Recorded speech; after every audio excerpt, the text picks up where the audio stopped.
Good morning, Dan and Amy. So the pro-agitators have moved down the eastern seaboard from New York to D.C. They were in New York the other day protesting at Trump's hotel in New York. They had a little coffin, and it was about saving Obamacare because Trump care makes them sick or some such thing. Yeah. Oh, and we have highlights of it. The coffin? Yeah. It's so ridiculous. Yeah. Honey, I'm not going to work today. I'm going to go to a coffin at the Trump Tower. I never want to grow up. And then they moved, as I said, they moved to D.C., so they were outside Trump's new hotel in D.C. last night. It cost $24, by the way, to get a glass of wine. That's the cheapest rate going. Well, it's the same thing over Trump Tower here. Huh. And so they had a different jingle they were offering up last night. Stay in the streets, don't let them take power. Night after night, hour after hour. Stay in the streets, don't let them take power. Night after night, hour after hour, stay on the streets, don't let them in power. And we have a large group from Chicago coming. Well, sure. We've got fascists here that are going to D.C. as well, a pro-totalitarian set. So they'll be there with some of their comrades in arms, and I think it's super. I mean, I'm not afraid of jingles. I'm not afraid too much of disruptions. We've got the Bikers for Trump forming the wall of meat, so we got that going for us. Yeah, but this is the Pussy Hat Club. They're the. I'm sorry, excuse me. The Pussycat Pink Hat Club. Pussycat Hat. Yeah. Club. Well, it's the Sisters Art Studio on Lincoln, and they've been knitting ever since Donald Trump won, and they're going to come in full force. Many of our knitters were finishing up their holiday projects, so it really became a much stronger effort after New Year's. Yeah, no, it's great. I mean, around the clock they've been knitting. It takes 5.5 hours to knit one hat, and they're going to pass them out on Saturday. There's enough room for the fascists. There's enough room for the man-hating shrews. Everybody's welcome, but we just have to, respect the inaugural procession and the ceremony and such. And to ensure that happens, what is Secret Service and other law enforcement doing? To get some insights into that, we're pleased to be joined again by Gary Byrne, former Secret Service agent and the author of the book that made quite a splash last year, Crisis of Character. Gary, thanks for joining us again. Appreciate it. Thank you. How are you? Good morning. Good morning. So you've been through this process before. Give us some insight into what Secret Service does in preparation for something like an inauguration, and to your knowledge, if there's anything different this time around as compared to previous inaugurations. Sure. There's two things about the inauguration. One, it happens in the same place every 4 years, and that's good for the Secret Service because they are very well practiced at doing this.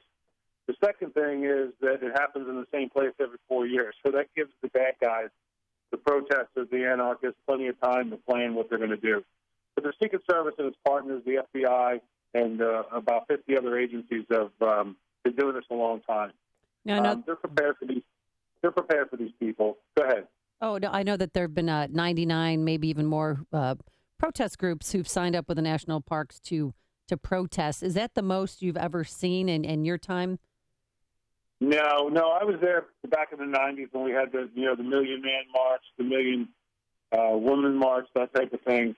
But one of the largest I've actually ever saw was actually Rolling Thunder, the kind of silent, well, I can't say really silent, but the nonviolent protest of, the Vietnam War. And I think that's the largest I ever saw. And it was the loudest because of the motorcycles. Yeah. But the ideal, to give your listeners a good idea, you picture the Washington Monument, from the Capitol to the Washington Monument and the National Mall. For these protesters, to protest in Washington, D.C. legally, you have to have a permit. So, and if you're protesting without a permit, you can immediately be arrested. Now, don't get me wrong. If it's two people standing there, with signs politely saying, we don't like Donald Trump, that's not a big deal.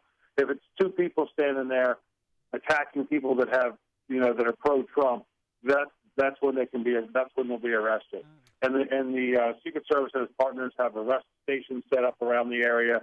They're prepared for this. They've seen this type of thing before, and you know, they have to get it right all the time, where the bad guys only have to get it right once. But I have every confidence they can pull this off. What about this video revelation from earlier in the week? You had a couple of these protesters talking and caught on video talking about trying to plant stink bombs at the location, which is the National Press Club, the location where the Deplora Ball is going to be on Thursday night, to try and shut down that event, to try and activate the sprinkler systems. Is that something where FBI and Secret Service get involved?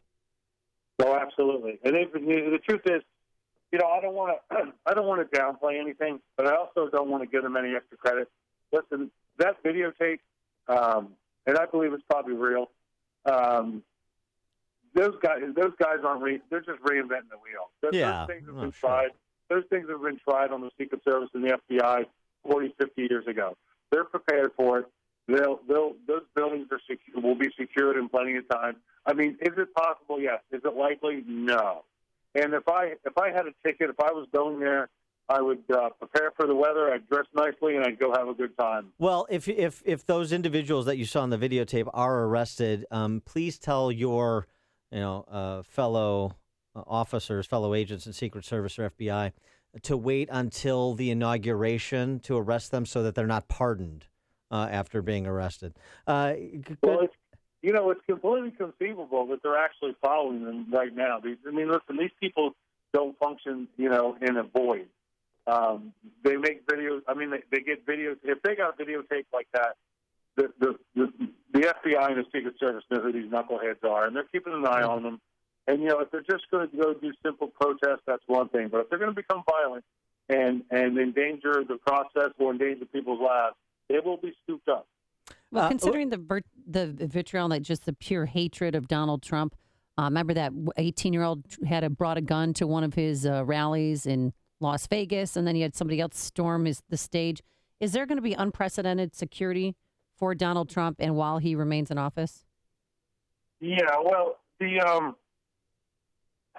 actually, what you just described is I hate to say it, but it's not very unusual. Okay. The same thing we saw years ago with, obviously with President Reagan, but with President Ford, President Nixon. Actually, George H.W. Bush had somebody following him around with a handgun until the Secret Service found them and caught them. It's not unusual. Yes, the security for Mr. Trump will be unprecedented now because, one, you got to remember he's one of the first. From my recognition, my knowledge, the first president that we elected that was a billionaire, and he had a pretty elaborate security apparatus before. And today terrorism is a lot different. It's a lot. That again, we only have to get it. We have to get it right every day. They only have to get it right once. I see a lot of different things being done for Mr. Trump, but I also see it that it can be accomplished, and he will be kept safe. Tremendous family. He is Gary Byrne, former Secret Service agent, author of the book Crisis of Character. Gary, thanks so much for joining us. Appreciate it. Thank you. Have a great day. Thanks. And just one thing on Gary Byrne, and this is not unusual. He's talking about right. This is it's like in 2012 and 2008 when Tea Party activists were engaged in violent protest and violent plotting against the government and against Barack Obama, right? Oh, wait, that never happened.